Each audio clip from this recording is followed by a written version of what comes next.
The Vanishing Ferry. Have I truly returned? My name is Min Thura, a freelance journalist specializing in uncovering the eerie tales of Southeast Asia. I've wandered through countless remote corners, from the dense jungles of Laos to the ancient temples of Cambodia, always chasing stories that make you question the fabric of reality. But my trip to Inle Lake in Shan State, Myanmar, a few months ago, shattered everything I thought I knew. Now, as I sit typing this in a dimly lit room in Yangon, I am not sure if I am still here, in the flesh, or just a lingering shadow between worlds. It all started so ordinarily, like any other assignment, a blend of travel and investigation, with a light backpack and a notebook full of scribbled notes. I flew into Yangon on a bright, sunny morning, the humid air of the old city wrapping around me like a familiar embrace. As I stepped out of the airport, I spent a day wandering the Bogokyu market, buying a few souvenirs and eavesdropping on locals for leads. Then, I caught the overnight bus to Tung Ye, the capital of Shan State. The road twisted through misty mountains, the fog so thick it felt like whispers from the past.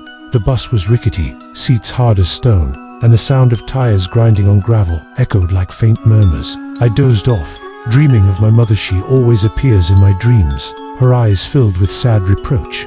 She passed away 8 years ago in a Mandalay hospital, alone. I was 27 then, in Bangkok on a reporting gig, and I chose the job over flying back.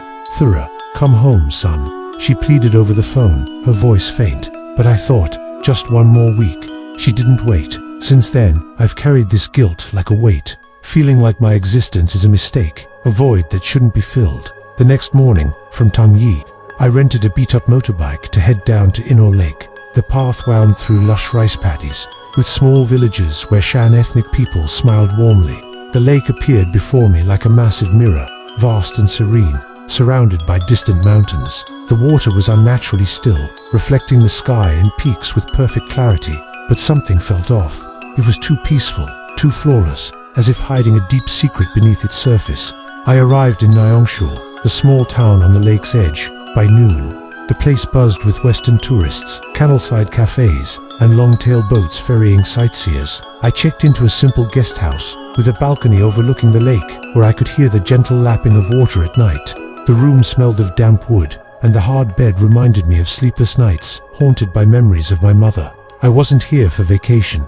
On an online travel forum, I'd stumbled upon a rumor, a ferry route not listed on any official schedule, running only once a day at sunset. Word was, those who boarded it only went, never returned. It sounded like folklore, perhaps tied to local superstitions or unsolved disappearances. As a journalist, I couldn't resist. This could make a great piece for a travel magazine or my blog. That afternoon, I started asking around town. Most locals shook their heads, feigning ignorance. A street vendor girl, after I bought some ripe mangoes, whispered, "Don't take that ferry, brother. The lake is wide, but it remembers. Those who go don't come back. They've found their true place." I smiled, dismissing it as a way to spice up tourism, but deep down, her words unsettled me. The next morning, I rose early to explore the lake properly. I hired a motorboat from the main pier, and the driver, a young Inle man named Zav, took me through the floating villages. The lake's surface was flat as glass, mirroring everything in eerie perfection. Fishermen rowed with their legs, a unique Inle technique, their nets glinting in the sun. Zav shared stories of life on the water. "This lake is like our mother, it gives and takes. Don't venture deep into the fog, sir." We glided past floating gardens of vegetables on mud and reeds, and ancient pagodas rising from the water. The morning mist was thick, cloaking everything in a white veil, making me feel suspended between reality and dream. I snapped photos relentlessly, jotting notes. Inle Lake where time stands still, but perhaps where existence fades away. As the sun climbed, the mist cleared, revealing the lake's clarity. Yet an vague unease crept in. The water was too calm, staring down. My reflections seemed slightly faded, as if the lake was experimenting with erasing me. Zav dropped me back at the pier by midday, and I spent the afternoon wandering near Shui. I stopped at a local tea house, where old men puffed on hand-rolled cheroots and spun yarns. One elder, after I bought him a cup, finally spoke of the ferry. "That's you, Halloween's boat. He carries lost souls. Not everyone can board, only those who've missed something vital." His words echoed my thoughts of my mother. Was I a lost soul? I shoved the idea aside, focusing on the story. Late afternoon, as the sun dipped low, I headed to the ferry pier in Neon Shui. The main dock was lively with tourist boats, laughter echoing, but following the old man's directions, I found a secluded corner where an ancient wooden ferry bobbed quietly. It wasn't like the modern motorboats. Its teak hull was weathered and cracked like dried veins. The engine chugged slowly, emitting a repetitive hum like a weary heartbeat. No signs, no schedules, just an old man at the bow, smoking a cheroot, smoke drifting lazily in the twilight. That was you, Halloween. Over 60, his skin tanned and leathery, white hair tousled, eyes sunken and always averted. I greeted him in basic Burmese, Mingalaba, uncle. Where does this ferry go? He nodded silently, gesturing me aboard. I offered fair money, but he shook his head. Only those who need to go board, he rasped, his voice like wind through rocky crevices. I stepped onto the ferry, my feet heavy as if entering another realm. The deck creaked underfoot, the scent of lake water musty and oppressive. I wasn't alone. About 8 others were there, of all ages. An elderly woman clutching a silver ring, her face wrinkled with time. A middle-aged man in a faded shirt holding a stopped watch. A young girl around 20 gripping a blurred photo. A gaunt old man with a bamboo cane. A middle-aged woman in a traditional sarong, eyes rimmed, and a few more huddled in corners like ghosts. No large luggage, just small personal items, as if they had no intention of returning. They sat in silence, staring at the lake with vacant eyes. Strangest of all, some looked eerily familiar. The middle-aged man's crooked smile mirrored my old colleague from Yangon, whom I'd abandoned on a joint project for my own gain. The young girl's sad eyes were like my mother's, twisting my gut. I tried to shake off the memories, but they clung like the mist. As the sun set, painting the lake blood red, the ferry pulled away. The engine's hum reverberated, mingling with soft water slaps against the hull. Inle at dusk was mesmerizing yet haunting. Fog rolled in fast, denser than morning, enveloping us in white. Lights from Nyangshu faded, then vanished, severing us from the world. We passed floating villages, but no voices, no lights, just silence. The lake's surface reflected the crimson sky, but gazing down, our images warped, as if the water yearned to swallow us slowly. I tried chatting with the middle-aged man nearby to break the tension. "Where are you headed?" I asked in mixed Burmese and English. He stared, eyes hollow as the dark lake, then shook his head. "To where I should have been," he murmured, like reciting a curse. "I left my wife when she needed me most. She died in an accident, alone. Now the lake calls me back."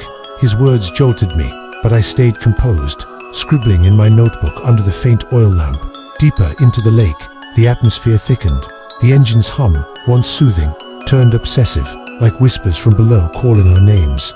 A chill ran down my spine despite the warm dusk. Passengers stirred oddly. The old woman muttered in Shan, gripping her ring like a lifeline. The young girl stared at her photo, tears streaming unchecked. I checked my phone for signal, nothing, battery full, but photos I snapped flickered, distorted by unseen interference. Inle Lake stood at the bow, back to us, steering mechanically, as if he'd done this 1,000 times. I approached. "Where does this go, uncle? When do we return?" He didn't respond at first, just smoked. Then, his gravelly voice cut the silence. "They don't return. They're already in the right place." Those words punched me. I scanned around. The lake was an endless void, no land in sight, just fog and black water. No stars, no wind, just deadly stillness. Night fell, and the ferry pressed on. The air shifted. Passengers, urged by an invisible force, shared their stories unprompted, like confessing before oblivion. The old woman spoke of her son, dying in a border war years ago. "I wasn't there when he was wounded. I was tending fields. Now he waits below." Her voice trembled, the ring glinting like a reminder of absence. The middle-aged man, Keoong, elaborated. "My wife had a difficult birth, but I went trading in China. She bled out. My child grew up fatherless. I see her in dreams, summoning me. This lake is redemption." His watch, stopped at 6 p.m. Her death hour, seemed to tick backward. The young girl, Nang Kam, sobbed. "My lover killed himself when I left for studies in Singapore. I prioritized my future over him. This photo is his last gift. He's under the water, waiting." She showed it. Under dim light, the boy's eyes resembled a friend I'd betrayed. The old man with the cane whispered of his daughter, lost in floods because he didn't return from the city. The middle-aged woman recounted her father dying alone in hospital while she tended her own family. All shared the same torment, absent when needed most, leaving too soon in others' lives. Now, Inle seemed to draw us there prematurely departed. I couldn't stay silent. Under the oppressive air, I confessed about my mother. She had cancer, begged me home, but I chose work abroad. She died alone. I've felt undeserving of life ever since. They nodded, as if they'd known my story. You Halloween, from the bow, sang an ancient Shan folk song about wandering spirits swallowed by mist. His hoarse voice blended with the engine's drone, forming a chilling symphony. An existential dread flooded me, not fear of death, but of being allowed to vanish, as if the world improved without me. I paced the deck to calm myself. Fog clung to my skin, cold as underwater hands. The lake reflected us, but images blurred, dissolving into water. Leaning on the railing, under the lamp's weak glow, I saw it. My name, Min Thura, carved into the wood. Not fresh, but ancient, moss-covered, as if there for years, perhaps since my youth. My heart pounded. Touching the carving, fuzzy memories surged. A similar ferry ride, long ago, post-graduation, but forgotten. I whirled to you, Halloween. What is this? Why is my name here?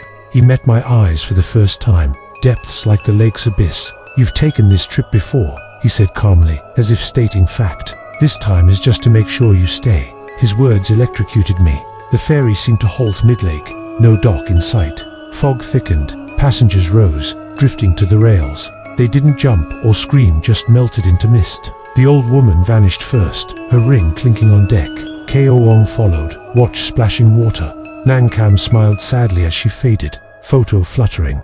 I felt a strange pull, the lake beckoning me to my right place, to atone by disappearing. But somehow, the ferry turned door. Did I imagine it? When I awoke, I was on Nyong Shua's pier, alone under cold moonlight. No ferry trace, no Yu Halloween, no passengers. The guest house recognized me, but my notebook pages on the trip were blank. Calling friends in Yangon, they claimed I'd never mentioned this Myanmar trip, as if it never happened. The article I thought I'd sent vanished from my inbox. Months later, I'm unsure what transpired. Did I return, or am I a faded echo? A gap in reality. Mirrors show my image dimmer each time. In dreams, the engine hums, Halloween sings, and the lake whispers, they're already in the right place. If you're reading this, beware journeys without destinations. Sometimes, vanishing isn't an end, it's the start of eternal haunting, where you doubt your own existence.